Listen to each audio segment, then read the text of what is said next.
Welcome, welcome, welcome. It is Thursday, June 16th, 2022.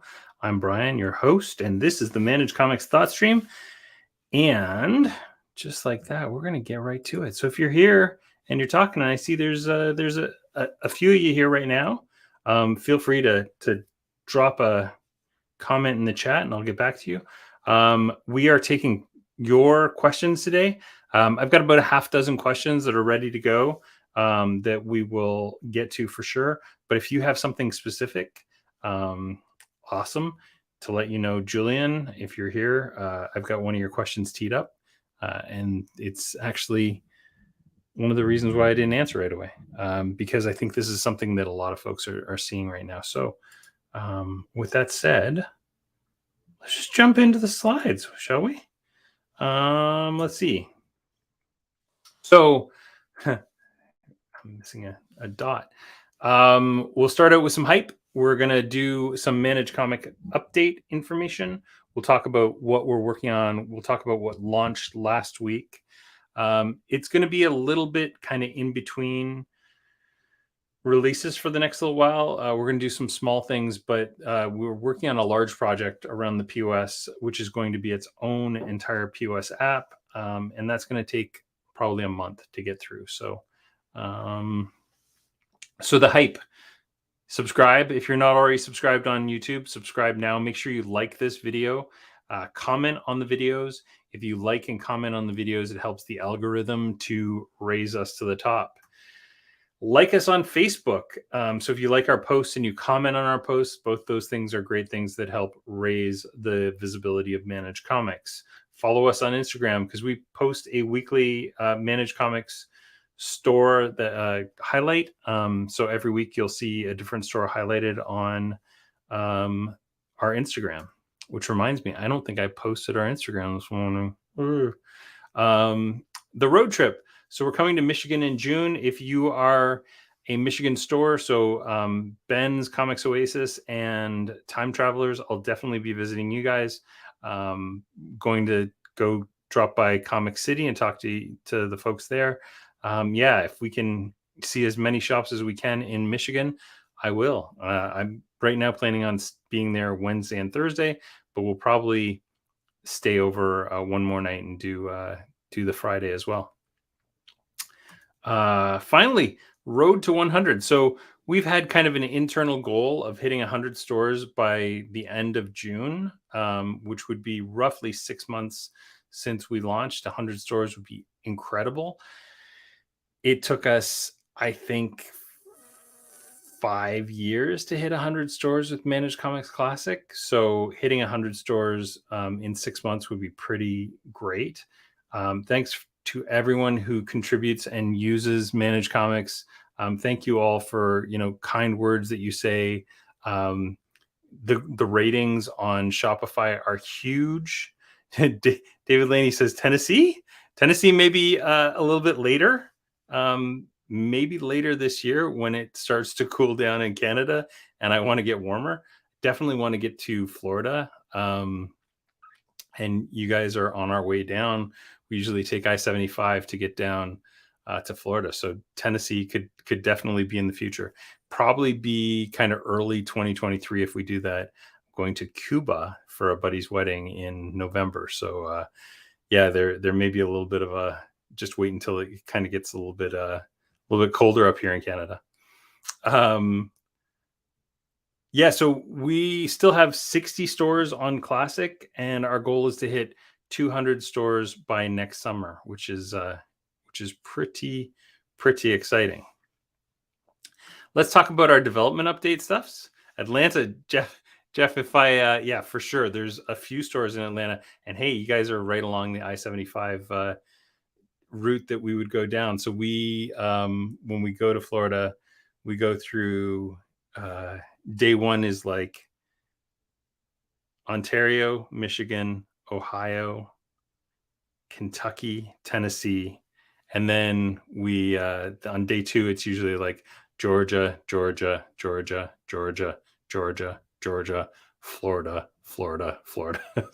So yeah, for sure. Julian says, just driving around, putting this on as I go. That's awesome. Our development update stuff.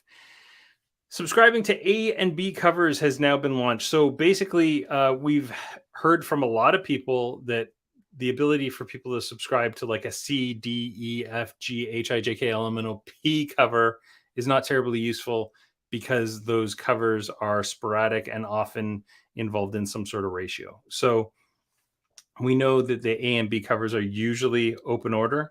So we kind of limited the subscriptions to just A and B. If a B cover is a ratio cover, then it would be fulfilled with the main cover. So we're going to basically treat it as if that cover is not available. We're going to continue to advocate for consistency with respect to ratios with the distributors and the publishers that we talk to, because we think it's important that people, if it was possible for a customer to subscribe to the 1 in 10, I think there's a number of customers that would. It's not a huge number. It's probably, 2 to 5% of your subscription base, but having the ability to consistently always subscribe to the Peach Momoko cover would be huge. So when we talk to PRH and by extension Diamond Marvel, we bring up things like the Peach Momoko covers quite frequently. When a customer pre-orders something they are already subscribed to, they now get an alert on the page. So we just pop up an alert that says, you're currently subscribed to this series. Are you sure you want to pre-order an extra copy of this issue? Then they can cancel it or say okay on that. We also enabled in the back end the ability for you to download a CSV with the pre-order totals. So you can now choose a distributor and a date range, and then see all the things that are pre-ordered in the different statuses. So approved, disapproved, and pending approval, I think, are the 3 statuses. And so you can download all those things with the information that you need about those books. You can now filter FOC orders the same way that you can initial orders. So we let you filter by publisher, by items with orders, and by new series. So that is pretty clean now. If you get into a weird situation where your filters are kind of weird, and it happens a few times, we're going to have to add a like reset filters button that will clear everything out. But I've seen situations where like you say Boom Studios and just new series, and there are no series for Boom Studios. It can actually cause problems for other filters when you're adding them on afterwards. So definitely we're going to have to add some sort of a clear thing. If you click this recalculate subscription quantity, it will recalculate based on what has changed since the last time that you uploaded this file. So if you upload this file on Friday and end up doing your FOCs on Saturday or Sunday, make sure you click the recalculate subscription quantity to have the numbers come up properly. Unlockable variants. So there was an issue that unlockable variants like 1 per store variants and FOC unlockables were showing up on the front end. They're often like very limited, like 1 per store. So having them on the front end doesn't make a lot of sense, because you can have 5 people subscribe to something like that or pre-order something, and then you've just got a nightmare to deal with. So yeah, this removes it from the front end, but they're still available on the admin area for you to assign to your customers. So what are we working on right now? The roadmap, as always, is on roadmap.managedcomics.com. And sorry, quick question here. To get new features like FOC filter, do we need to update the app, or are they pushed out automatically?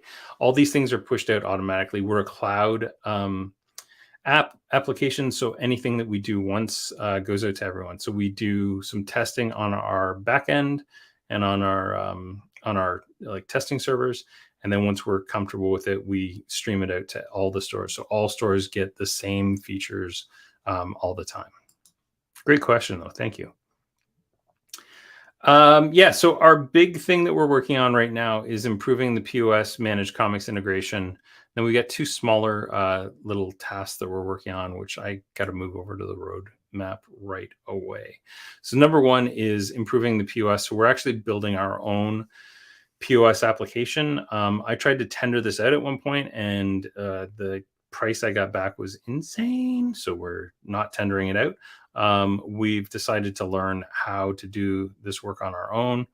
We did a whole bunch of usability kind of figuring out of how to make the usability for this work better. So basically, it's going to be a tile on your POS. It'll be a POS app that will be added to the Shopify POS. We're kind of bandying about the cost of it right now because it'll be something that we'll need to maintain. So we have to figure out what our ongoing costs of maintaining that thing will be. It's not going to be much though. It'll be $5 or $10 a month kind of thing. And it'll have like a 5 or 7 day trial too, so that you can make sure that you actually like it.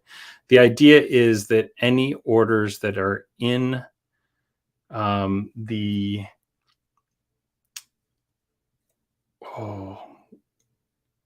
draft state or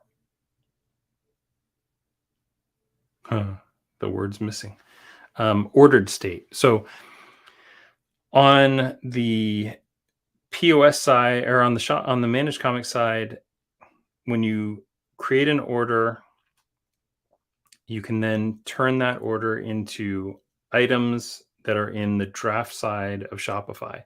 We kind of keep those in the background until that invoice is processed so that we can like do things with it if need to be. So we'll have the ability for you to actually bring that order in to the POS. We've also figured out how to do bulk updates so that instead of it taking 100 seconds to bring in 100 items, it actually takes 1 second to bring in 100 items. We can bring in 100 items at a time. So basically, you could pull up the dude's entire list of things, and then if they don't want certain things, you can delete them out of it, and it'll return it back to their cart or back to their order. From their order, if they decided they didn't actually want it at all, you will have to go into the managed comics side and say, like, delete this. We did that because we know that one of the primary things is that somebody comes in and says, I want to pick up these 5 books, but I don't want to pick up these 7. So the easiest thing to do would be in the managed comics side, which is where you are here. You could say, just bring these like 7 items in. Anyway, as you can see, there's so many different permutations and different things.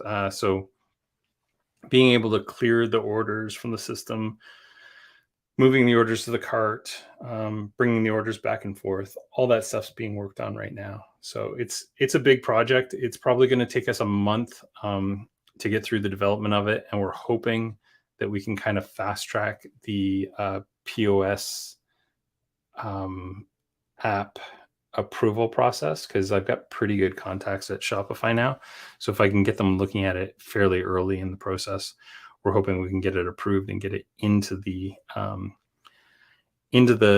POS sooner than later. So yeah, probably about a month, and you'll get some more information.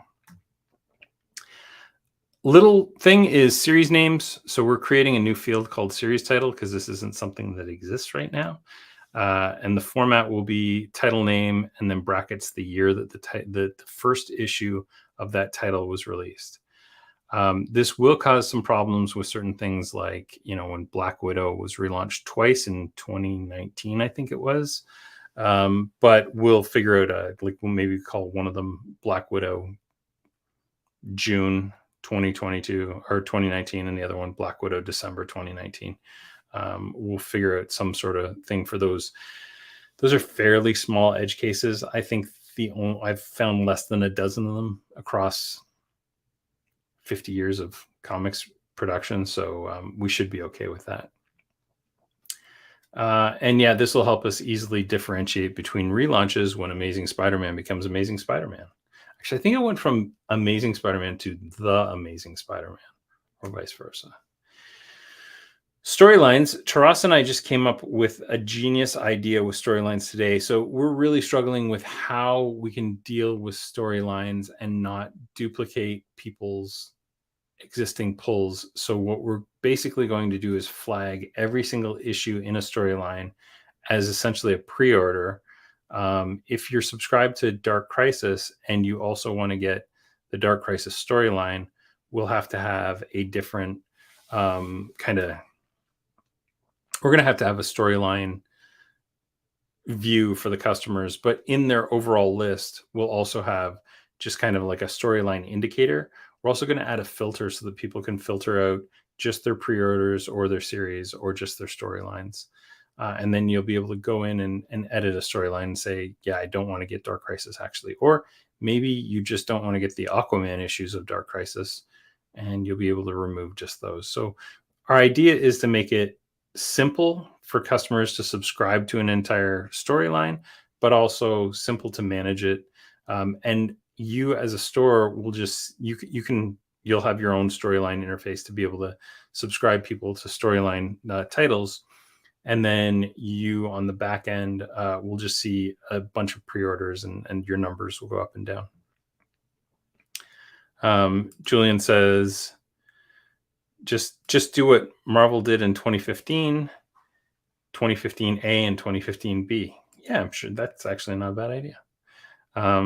Although June 2015 may make more sense semantically than A and B. David Laney says that will be nice to have storylines. Yeah, I'm really excited about them. Questions. So if you guys have questions, feel free to ask them in the chat. I pre-populated about 6 or 7 questions that I'm ready to go with. So we'll start with Sam, who asked me, why are weights sometimes 100 grams? 100 grams is our default when we don't have the information to generate a weight. We don't always get the proper weight information from the distributors. So our priority is, number one, we want the weight. Number two, we'll take the trim type times page number, so we can figure out that, a hardcover is X, and we multiply that number by the page count to get a fairly accurate weight. If we don't have that, then we have kind of a simpler algorithm, which is the average weight of a page is, 0.2 grams or 0.4 grams or whatever, multiply it by the number of pages, which gets us a approximate number. It's really good for comics. For graphic novels and trades, we kind of tweak it a little bit to increase the weight, because the paper stock on graphic novels tends to be a little thicker than on comics. But yeah, that's kind of how we do it. And then if we don't have any of those numbers, our default is 100 grams, because Shopify won't let us import something without some sort of weight. So weight is one of those things where you do want to take a look at it if you're doing a lot of shipping. Our first question comes from Infinity Flux Comics. Hi, Brian. When will Marvel FOC be available this week, and will the dates be corrected to where my customers can order books variants? Also, we're in Tennessee, not far off I-75. So Marvel FOC should be available right now. You should be able to download your FOC from Penguin Random House, upload your FOC request into Manage Comics, and it will find all the stuff. Dates is actually something that I'll talk about in a little bit. And we've corrected a lot of dates, but there's a lot of dates. It's a weird situation right now. I've never seen so many dates shift so much as what we've got right now. So the truth is, Marvel actually is fairly good through Penguin Random House with providing us updated date. The other distributors are not so great, but we'll talk about dates and why those are changing in a little bit. But yeah, your FOC should be available like anytime. You can do it as long as you've got the download file. You just have to get that file from Penguin Random House. And I can show you. I literally just updated this one yesterday. Where do I get FOC files is on help.managecomics.com. And if we scroll down to the PRH one, I updated this literally yesterday. So you go into the catalog, click on download, click on FOC title data. And then you pick the FOC that you want to update. I uploaded this last night to my own test store, and it worked. It populated all the data. So yeah, you should have that and should be able to do that. Where customers can see this week's Marvel FOC through Managed Comics. Well, again, I'm crazy.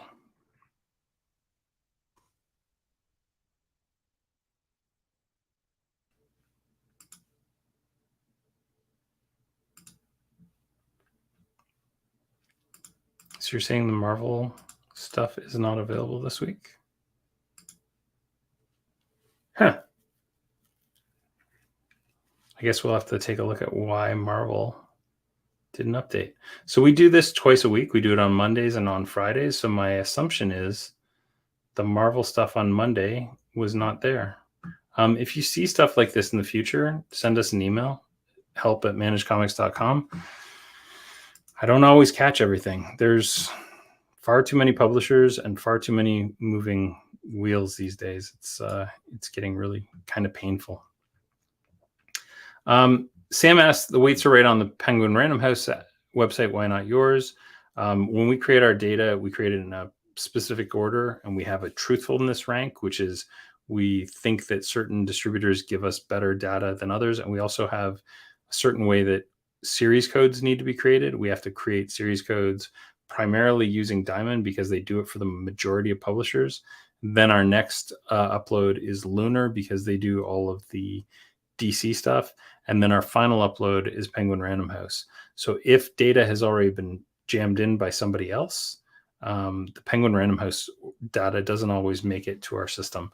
We're slowly changing how some of that data gets pulled in. And up until now, it was kind of an all or nothing thing, but we're starting to do, we've got the ability now to cherry pick data. So I think that Penguin Random House's solicitation and dimensionality is actually more accurate than anybody else's. So we're just in the process of tweaking our imports so that Penguin Random House's stuff will be treated as the source of truth for pretty much everything except for series codes. But series codes are a distributor thing. They're not an overall thing. The reason that we choose to do the different in a specific order is because Diamond, Penguin Random House, and Lunar all have different series codes for the same products. So that can cause an overall problem when we're trying to, we have our own unified series code. But if for some reason kind of a wrong series code got in there, it screws up so many different things, and we're constantly fixing that. Escape Velocity says, related, as a subscriber, when you view your FOC, the system allows you to choose any date. And so sometimes you get no results. It would be nice if the date filter just limited to a specific FOC date. Yeah, I mean, we could, but there's often results for like next week. There should be results for the next couple of weeks. For sure, maybe we'll limit that. It's so choose DC, choose Monday's date. Yeah, it's a problem. I'll put it on the list. You can always add things to the list at roadmap.managedcomics.com. We let you guys all vote for things. If this is important enough that everybody thinks it's really, really important, we'll raise it to the top of the list. Having stuff come up with no date right now isn't huge on my list of priorities, but that's good to know for sure. Kyle asks, what's with the garbled characters on DC? And this is a good example of Battle for Blah. Data's hard. We have to fix a lot of stuff like this all over the place. The big problem with this is there's weird characters in here. So like the U has an umlaut above it, and the apostrophes that come through from DC are a weird type of apostrophe. They're like the kind that you find in Word that computers don't like. So yeah, fixing all this stuff is just something we go through probably once a month, and we just kind of fix a bunch of stuff. We got to do a better job of fixing our imports. Our assumption is that the data that's coming in is better than it is, and that's just dumb. Escape velocity, I hear you. Understood. That would mean changing the interface from a calendar to a week by week, and that's not something that I can do real quick. Julian asks, I imported a midweek shipment. How do I pull the titles? So if I import products midweek, so let's say you just get 5 books in randomly on a Thursday that come from Diamond and may or may not have a shipping manifest inside of them, you can individually throw in the SKUs into Manage Comics and get a list of products that you're checking in. So you can check in 3 copies of Moon Knight, 5 copies of the Lemire Moon Knight, maybe 5 copies of Do a Power Bomb that you were shorted or damaged or whatever, and 0 copies of Nocturne. So that's the first screen that I'm going to put all that stuff in. I'm going to check my damages and things. Julian says, I did. I'm pretty sure that's what your help ticket says. But the weird thing is that you weren't able to, you were pulling things that you didn't want to pull. If you, on the first one, don't ignore them, because ignoring them will completely ignore that line and won't import it into your store. But on the second slide, this is a terrible name. It says selected, but what it really means is pull selected. And I think there's actually the word pull above it, but it doesn't show for some weird reason. So if you check anything here, then that will become part of the pulls process. If you uncheck it, it won't be part of the pulls process. So if you just wanted to check those items into your store without pulling them at all, that's how you do it. You'd uncheck anything here, and then the quantity would go into your store and you'd be able to put them on the shelf. If you want to fulfill some orders that are outstanding on that, you can select those items. So Julian said he was importing future books so that the SKUs can be available in Shopify. Yeah, so on this second screen, Julian, don't click selected on those items, and those products will go into your Shopify, but they won't go into your subscriptions. Next question. Dal asks, why do second prints come up for all subscribers? This is a data issue. There's no second print indicator, and some distributors are leaving the series code on the product. It's only something we found out recently. There's a whole host of reasons for why this is happening, and it's really got to do with Lunar and DC. So Lunar is using DC's series codes, which DC puts a series code on series for a bizarre group of Byzantine rules. Like to them, Shadow War was part of the Robin series, so it had the Robin series code on it. So if we catch these early enough, we remove them, the series code, and assign it its own Geek Fetch series code, because that isn't how things should be. But sometimes these things slip through, and second prints are a big thing that are slipping through a lot. So what we're going to do is add a reprint indicator that basically, if any title has the word second print in it, or second printing, or third printing, or fourth, or up to fifth, because we've never seen anything in the 10 years of data we have that's a sixth printing. So unless Teenage Mutant Ninja Turtles from 1984 comes out again, we should be okay. We'll have a reprint flag that won't pull up for series, but will only pull up by the Geek Fetch ID, which is the key that is like, it's your diamond code. It's the Geek Fetch version of the diamond code. Just because we have to unify the diamond code to the lunar code to the Penguin Random House code, which is one code. So we have our own code that we unify everything through. Jen asks, what if I just want to pull one copy of something for one person? So we don't have that ability yet. And it's something that I've heard now a half dozen times. So we're going to actually start looking into that.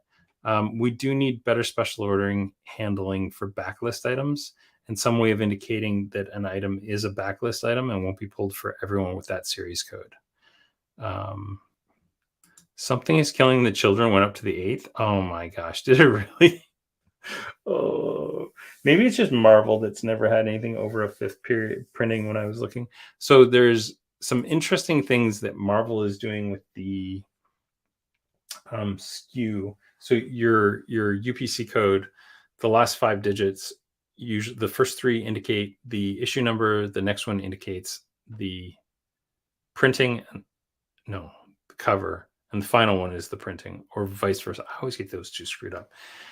Anyway, Marvel often kind of hijacks the printing to indicate which covers they're showing. So it's a real pain in the butt. Jeff asks, do you have a recommended best practice for listing order items that are still available for us to order from a shop distributor, but we haven't ever stocked? So do you have a recommended best practice for listing older items that are still available for us? So do you mean by listing them as in like making them available for special order or subscription? There's no easy way to do that on the front end. I mean, those things will show up if they're in a current catalog, but we don't really have an easy like kind of backstock system yet. And again, this is something that we've just recently heard like a few times.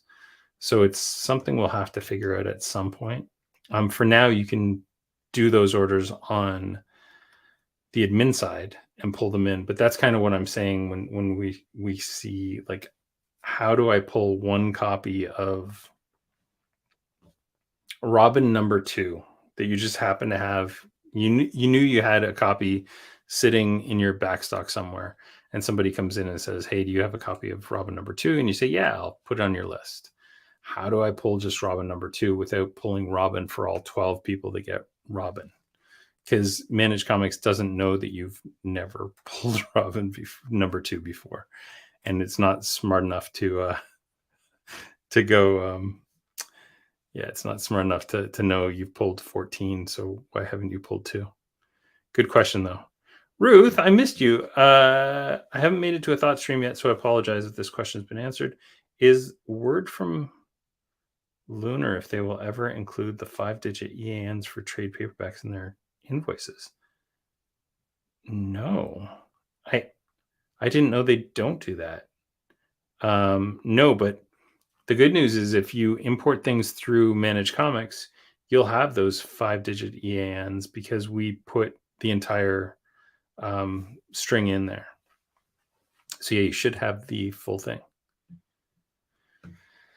Jeff says, I'm more referring to things like TPBs that we don't carry. Yeah, again, TPBs, so like Saga has a series code. So if you were to pull a Saga #1 trade paperback for somebody, I'm just worried that it could potentially pull for everyone that had Saga as a trade pulled aside. But yeah, this is why we need to be able to figure out a way to do single pulls for a single person.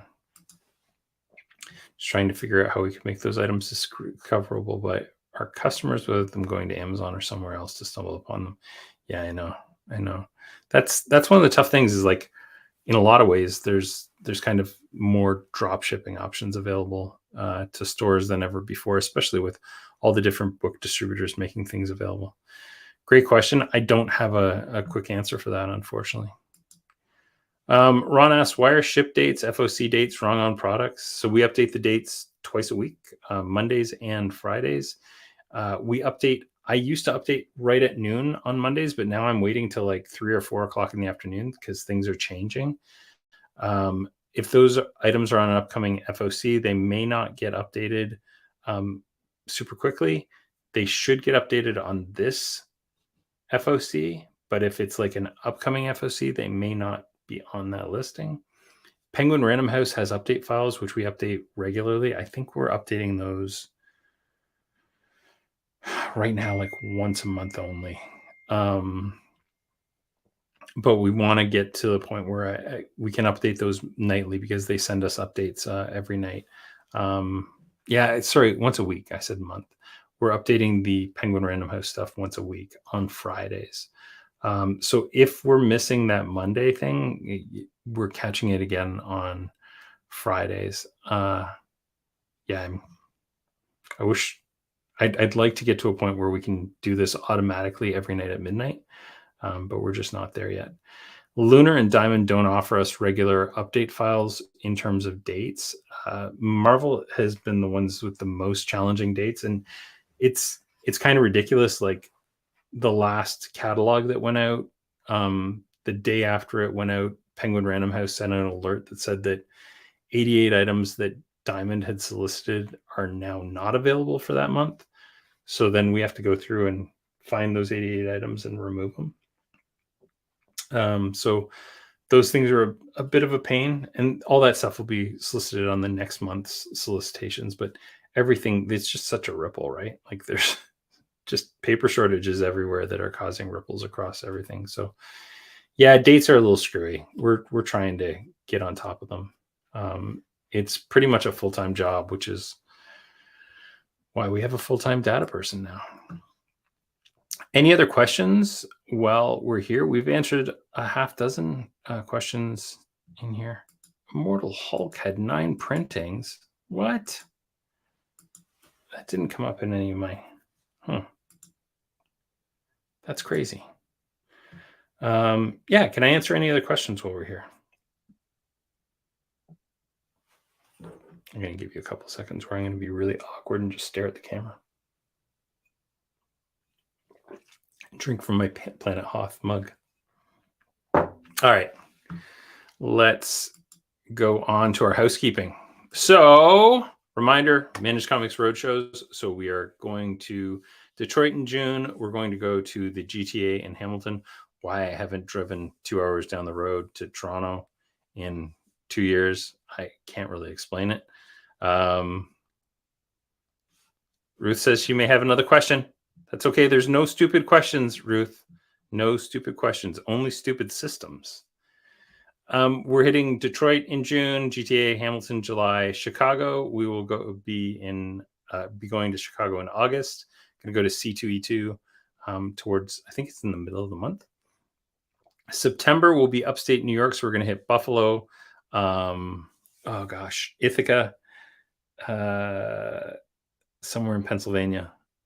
We have, for our North IQ side of the business, we have a client that's in the Finger Lakes in Ithaca, so we'll definitely be going to see them. And there's a couple stores around there that I know we'll visit for sure. And there's a bunch of stores in Buffalo that I want to go. I want to get back to Gutter Pop Comics and talk to them again and see if we can hit 200 stores sooner than later. On our next thought stream, and Ruth, please feel free to send that question in. On our next thought stream, we're going to have a special guest star. So we're going to talk with our newest Managed Comics superhero.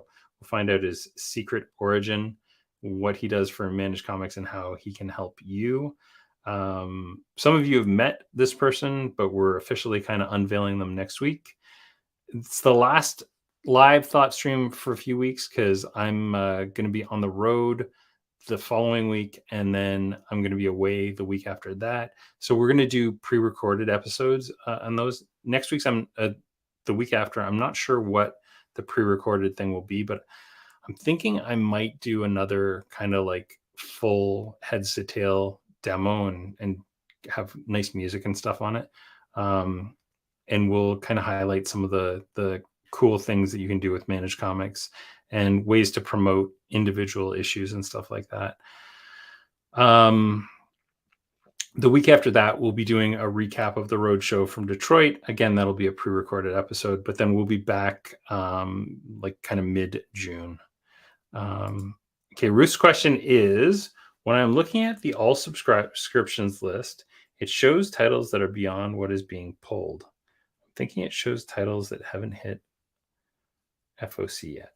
I'm looking at the all subscriptions list. It shows titles that are beyond. Is there a way to see what is being pulled next? So what you'd like to see is what will next week's polls look like? It's the second time I've heard this question. We haven't built anything like that. It's an interesting idea, and it would be based on dates. So it'll be like an estimate of what your next poll will be. It kind of flies in the face of how we built the system, because we built the system to know what you have and to base any information we give you about polls off of what you have. So what you're saying is, I want to know based on dates what will come. So we don't have anything like that yet. And that's not a dumb question. That's a great question. I totally understand why you'd want to have something like that, so that you could do a spot check on numbers and things like that. Something interesting. You know what? Roadmap.managedcomics.com. Get in there, add it to the feature requests. And everybody, if there's a feature request you want, get in here and add it. Everybody vote for your favorite features. Go through here. There's, gosh, I think there's like 30 of them right now. You might want to filter by show by proposed or accepted, because proposed and accepted are going to be a lot smaller. I wish there was a way that you could like just filter out done and declined. And we've only declined one feature request so far. So yeah, there you go. That is how you'll get that in there. Yeah, back to the roadmap. Go to the roadmap and see what we're working on at any time. Get your requests in. Vote on requests that you think you'd like to see. There we go. Vote on features. Wow. It's like I think in the future. So yeah, make sure you go to the roadmap, and that's where you'll see kind of the upcoming things. As always, you can hit help.managedcomics.com, which will give you all of our help. Our special guest from next week is actually currently in the help, and he is adding a bunch of workflows. So we're going to actually create a list of workflows that show you how to do different things, like how do you add a customer to Manage Comics, and yeah, all the processes around that. And we'll also be including a few kind of Shopify specific things. I updated creating an email list for active customers because Shopify changed the entire interface for how you do this. It's so much different than what it was before, but it's actually really powerful, and I'm actually kind of impressed by it. Took me a little bit of time to understand how this thing works, but once I did, it's actually super slick. And I'm going to steal some of this methodology for the way that we do a few things in the future, because there's things we do on the Geek Fetch side of things where it'd be so much easier if we could create kind of freeform queries like this. So yeah, for sure. This is it's weird because it kind of looks like weird computer language. So it's not nearly as pretty as it used to be, but it makes a lot of sense because it's smart. It knows kind of what the parameters are around the certain things. So yeah, this is how you would create an email segment for your Managed Comics subscribers, which you don't really need to do because you can just send things through your Managed Comics emails themselves. Alrighty. So that is going to do it for this week. Oh, I think I see Julian's got a new feature request. Get it in there, Julian. I think, not sure if it's submitted now. Yeah, that is one of the weird things. So this is a third-party tool that we use for the roadmap. And I do find sometimes it's a little hard to understand whether or not your feature request went through. Usually it did, and we'll see it soon. The problem is, when you request a feature, we have to move it from, there's a category before proposed, which I think is called like entered or added. And then we have to approve that so that, bad things don't sneak by. But yeah, for sure. Eric says, demos are great. Can we get some smaller dose demos that go over a featured step, such as checking in comics on Wednesday morning? Yeah, that's a great idea. You know what? That's what we'll do. We will do a specific video I'm going to do a few different specific videos, but I think that's a great idea. I'll do a specific video on the check-in process, and that's what will air not next week, but the week after, which I think is the 29th or the 30th. It's the 30th because July 1st is a Canadian holiday. So yeah, for sure. We'll do that for the 30th. I'll do a polls video. That's a great idea. Awesome. Thanks, Eric. Jeff says, awesome idea, Eric. Great. That's exactly what we'll do. So there you go. Next week, special guest star unveiling the newest managed comixian comicer. And then the week after that, we'll do a demo on the check-in process on a day, and we can go through a bunch of different kind of scenarios for that. And then finally, the week after that, it will be a kind of recap video of the shops that we saw in Detroit and Michigan, not just Detroit, Michigan. Alrighty, folks, thank you so much for your time. This has been a great Thoughtstream, and we will see you again next week for our very special guest. Thanks a lot. Now I have to push a button.